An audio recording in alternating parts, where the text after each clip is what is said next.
যে 20 বছর এটা ছিল একটা অন্ধকার যুগ, ঘন কালো মানে তমসাচ্ছন্ন অন্ধকার যুগ।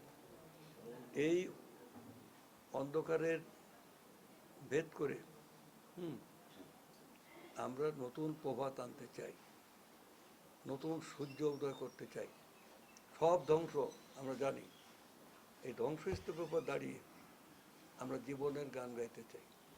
যেমন ওই যে নজরুল বলেছিল যে ওই নতুনের কেতন ওড়ে কালবৈশাখী ঝড় সব জয়ধ্বনি কর জয়ধ্বনি কর। কালবৈশাখী ঝড়ে সব ভেঙে তছনছ হয়ে যাচ্ছে, তার বাদে কবি মানে ওই নতুনের কেতন দেখছি কবি মানে নজরুল ইসলাম বলেছিল। পাঠাগারমুখী করার ব্যাপারে আমাদের সব ব্যাপারে কিন্তু প্রধানমন্ত্রীর নির্দেশনা আছে। প্রধানমন্ত্রী কিন্তু মানে হেড অফ দ্য গভর্নমেন্ট। আমাদের পাঠাগারমুখী করার জন্যে আমরা তথ্য প্রযুক্তি, তারপরে আমাদের শিক্ষা মন্ত্রণালয়, তারপর আমাদের সংস্কৃতি বিষয়ক মন্ত্রণালয়, ক্রীড়া মন্ত্রণালয়, নানা ধরনের যৌথ কর্মসূচি আমাদের চলতে থাকবে।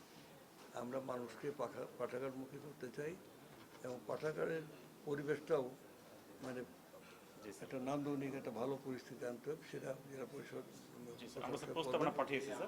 আমি আজকে যা দেখলাম তাতে একটা এগুলো করতে যেটা প্রয়োজন হবে, যে টাকার প্রয়োজন হবে, আমি ডিসিকে বলে দেবো। এটা আমি আপনাদের পাবলিকলি বলতে চাই না, বলে দিয়ে আমরা সেই মানে সাফিসিয়েন্ট বরাদ্দ দেবো, দিয়ে আমরা এটা